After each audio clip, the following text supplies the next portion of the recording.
आरोग्याशी खेळ. केमिकलपासून दूध तयार करणारे रॅकेट पोलिसांच्या जाळ्यात. अहिल्यानगर जिल्ह्यात बनावट दूध तयार करणाऱ्या टोळीवर स्थानिक गुन्हे शाखेने मोठी कारवाई केली आहे.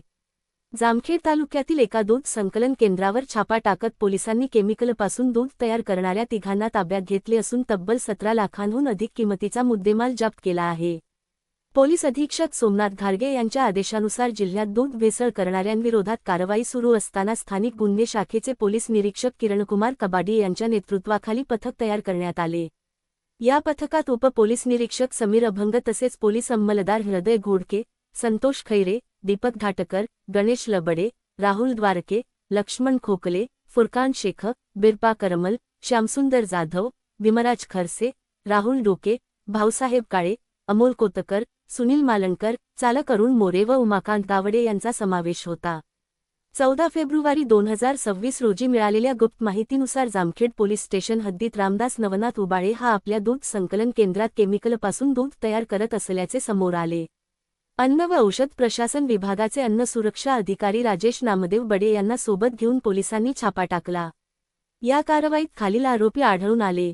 समीर कमरुद्दीन शेख वय 30 राहणार उंबरे तालुका राहुरी. आफताब कलीम शेख वय 28 राहणार शुक्लेश्वर चौक राहुरी. रामदास नवनाथ उबाळे वय 46 राहणार फकराबाद तालुका जामखेड. छाप्यात दूध तयार करण्यासाठी वापरले जाणारे 6 ड्रममधील 1198 लिटर पॅराफिन केमिकल, पावडर आणि केमिकलपासून बनवलेले दूध सापडले.